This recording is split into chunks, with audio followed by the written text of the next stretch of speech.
bagong lugar na naman na pwedeng puntahan at tambayan dito sa Valenzuela, ang bagong bukas na Polo River Park. Matatagpuan ito sa kahabaan ng Polo River kung saan makikita ang magandang kombinasyon ng kalikasan at modernong disenyo ng isang pampublikong park. Mula sa malalawak na walkway na perfect para sa jogging, biking, hanggang sa mga upuan at open spaces na bagay para sa simpleng pahinga at kwentuhan. Ginawa ang park na ito para maging isang relaxing escape kahit nasa loob ka pa rin ng lungsod. Bukod sa pagiging pasyalan, isa rin itong hakbang para mas mapaganda ang mga community spaces at mahikayat ang mga tao na lumabas, gumalaw at mag-enjoy kasama ang pamilya o mga kaibigan. Samahan niyo akong libutin ng Polo River Park. Alamin natin ang pakiramdam kapag nandito ka na at tignan kung bakit posibleng ito ang susunod na maging tambayan ng mga taga Valenzuela at kahit ng mga bumibisita pa lamang.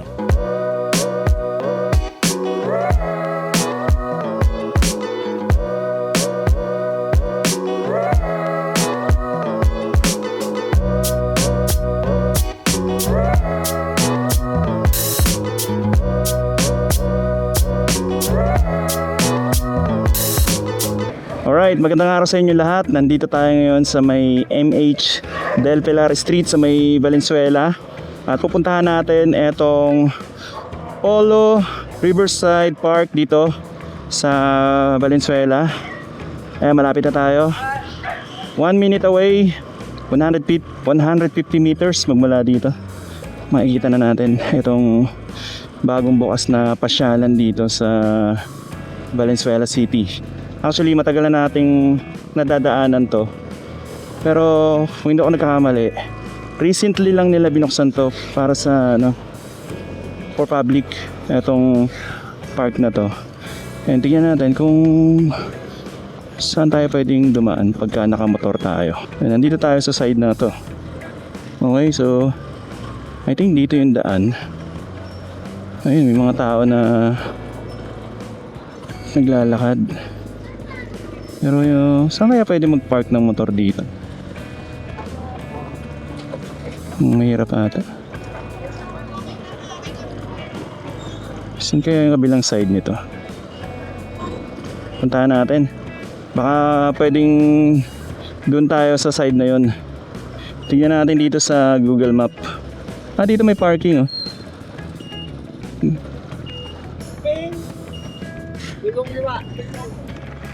May parking ba boss na mas malapit pag pupunta dyan sa park? Ito talaga, wala parking. Ito talaga yung parkingan. Ito sa dulo kaliwa. Sige po. So dito tayo magpa-park.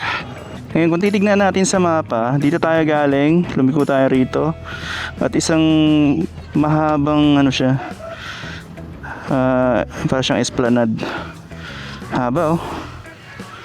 Nandito. Ito yung Polo River. So nandito na tayo sa entrance. At lakarin natin.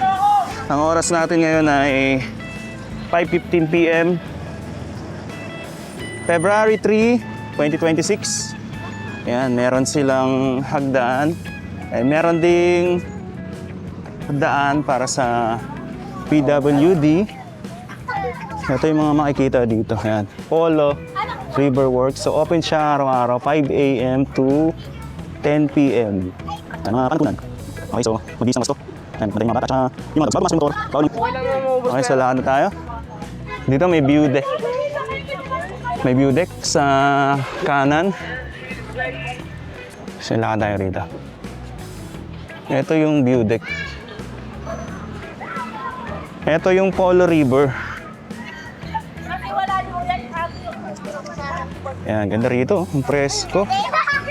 Masarap tumambay. So dito sa side na to, walang daan. Dito lang yung daan sa may bandang kaliwa. Lakad tayo ron hanggang sa dulo. Ito, may sila dito. Parang CR ata to. Yung nandito sa bungad. Tapos eto, so sarado pa siya. Pwede siyang maging yung sakayan ng bangka. Kaya buti nakaabot pa tayo. Kasi 5:15 PM na. Dito ata dati parang naglagay pa sila ng registration area. And yan, may dito. Parang office. And dito siguro mga generator. Meron pa silang ano dito. I think ano to. May gagawin pa sila rito. Nagukay sila dito. Tapos meron tayong nakikitang excavator doon. Gagalitan ko dyan. Yan, lakad pa tayo. Ay, hold, lalagay sa bag. Sa bag, oh. Ang ganda na, no? Maganda kung makampare natin yung itsura nito before and after. Kung ano yung dating itsura nito. Meron na rin sila dito ng ano, esplanade. Maganda dito mag-jogging every morning. Tingin ko ano, pwedeng pasyalan to. Hindi naman problema yung parking kasi may parking space naman doon, yung pinarkingan natin. And tingin ko 4 wheels, pwede rin naman doon, makapag-park din doon. May space din doon. So makakapag-park pa rin kahit naka 4 wheels. Although limited nga lang. Medyo mahaba-haba to. And kung titignan natin tong river, wala tayong nakikitang basura. Although maitim yung tubig. Pero at least wala tayong nakikita mga nakalutang na mga basura dito. So siguro yung ganitong quality ng tubig eh. Hindi na basta-basta aayos to. Kasi maitim talaga siya. Pero malinis naman. Hindi siya madumi tignan. Kaya marami ng mga namamasyal ng ganitong oras. Pagka palubog ng araw, syempre hapon, hindi na masyado mainit. Tsaka na dito presko. And dito, mukhang may CR. Nandito yung CR sa part na to. Mukhang lumuwag dun, oh. Para mas maluwag na dun.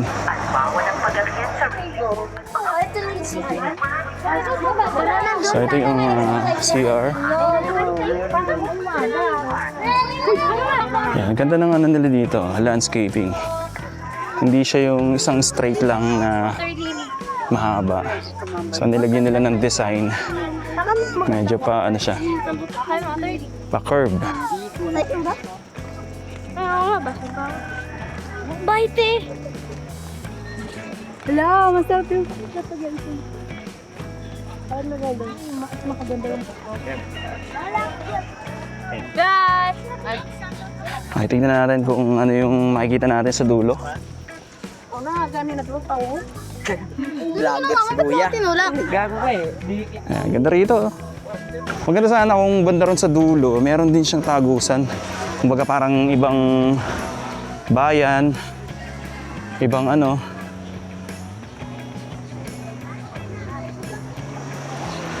So ito, pumping station. I think pumping station to. Ito yata yung pumping station. So maganda na siyang ano, no? Sarap na maglakad. Panoorin kita.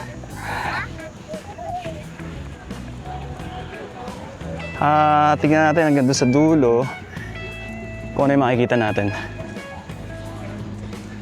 Ito ang aliwalas. No?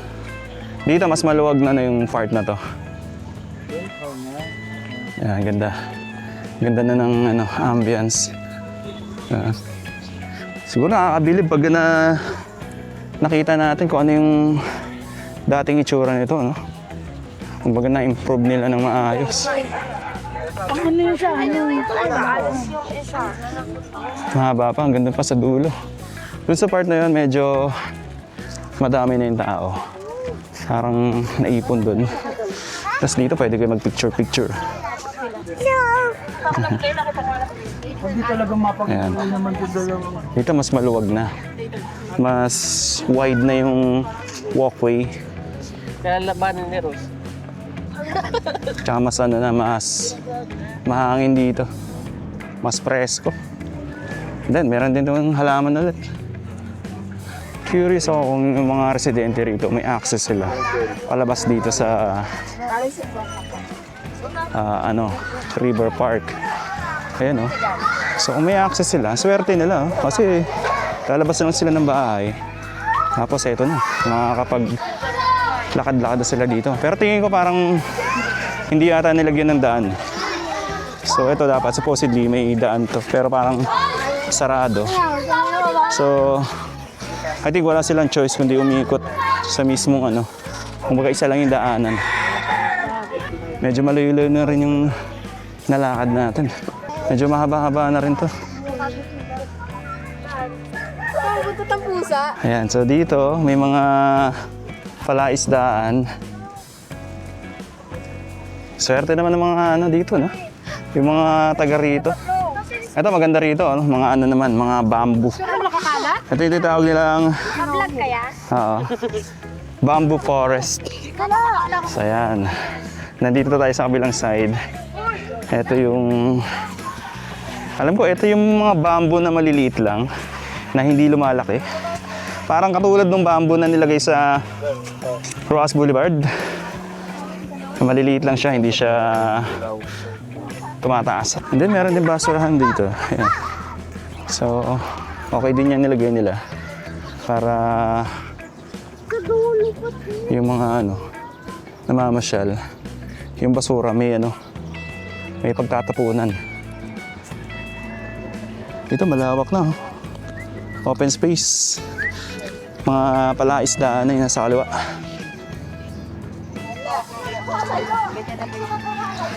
And ito maganda. May mahabang upuan dito. May bench. Pahingahan. Tapos paikot na siyang gano'n, no? Meron kayong malawak na ano doon? Malawak na space. Low.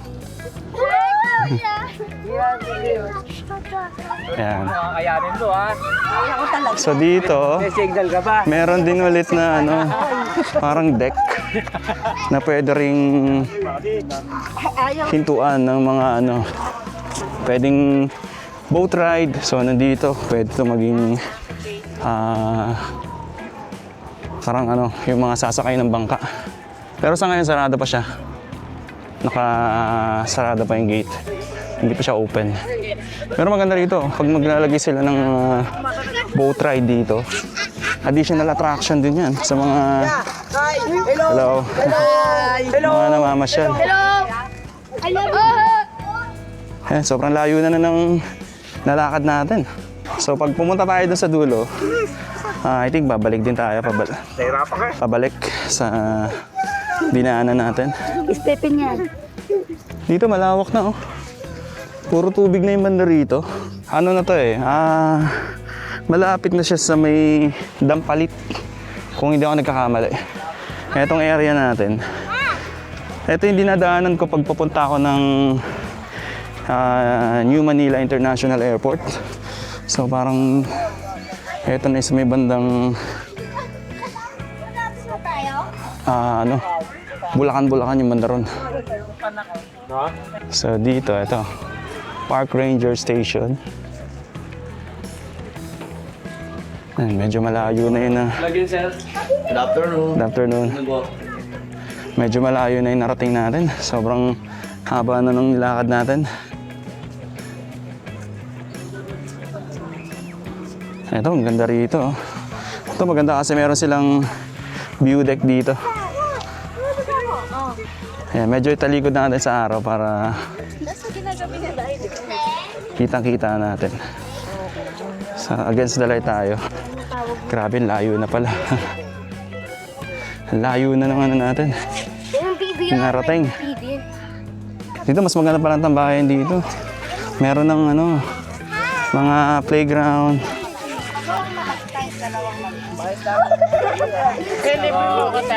Ito magandang area for kids dito. Tapos may view deck dito. Mas maluwag na dito. Aliwalas dito.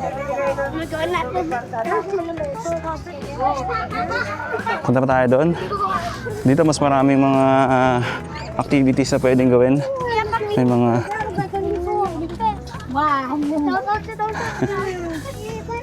so eto, another view deck.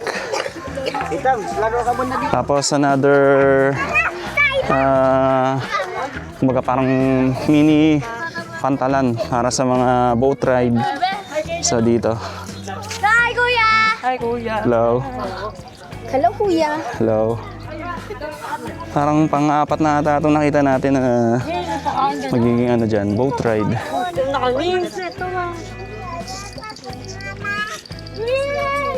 Ano pang vlog mo? Lights on you. Lights on you.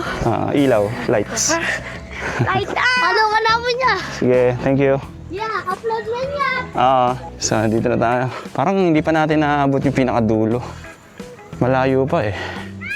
So we'll see kung hanggang saan yung ano, aabutin natin. May ano pa rin, no? May bike lane pala. Dito bike lane, ped lane, pedestrian lane. So dito nga yung daan ng mga nakabike. So dito naman tayo. Yung pedestrian lane. Hopefully doon hindi na masyado matao. Pwede tayo doon. Ito may beauty ulit dito. Uwi na tayo. Shoutout tayo doon. Shout out. Dito pwede na siguro tayo dito. Ito 1.4 kilometers. Ito yata yung ano, ganito na kalayo yung nalakad natin. Bawal magkaroon ng mga vendors dito. So ano lang talaga to. Pasyalan.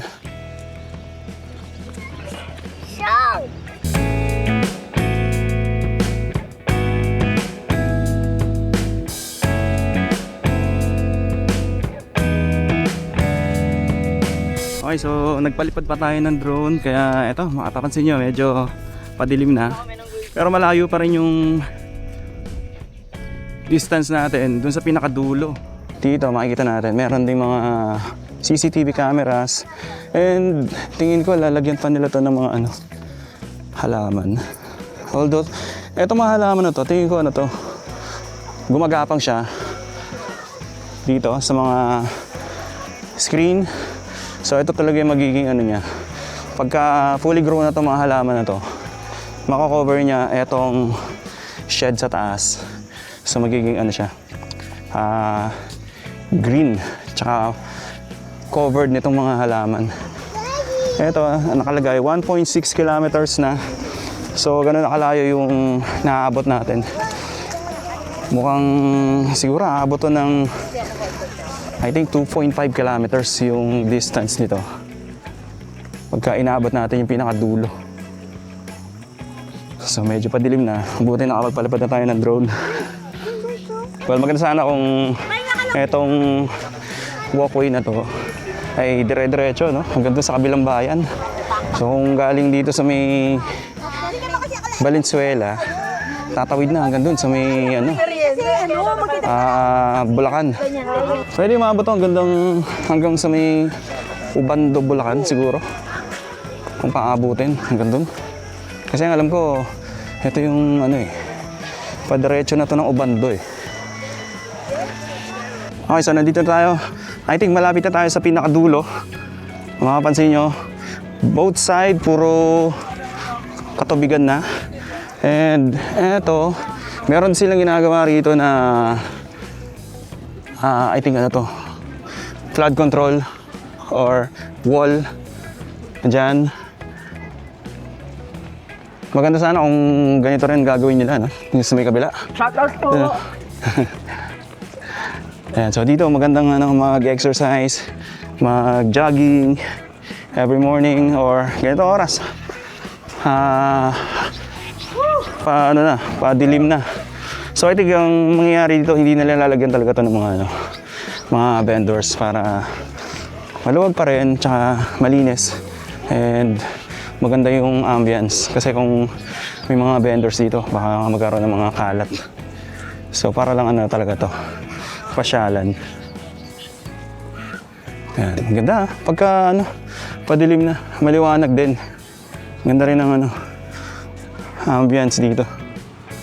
Alright, so nandito na tayo sa pinakadulo nitong River Park. May mapapansin tayo mga workers doon sa kabila. May mga gumagawa doon. Ito makita natin, bagong gawa lang itong dito. So ito na yung pinakadulo. Ngayon ay February 3, 2026. Alas 7 na ng gabi. Ito ang pinaka-latest na update natin dito sa may Valenzuela City. Thank you so much. Maraming salamat sa pagsama sa akin and magkita-kita po ulit tayo sa mga susunod na update. Alright? Thank you so much and God bless po sa inyo lahat. Happy birthday.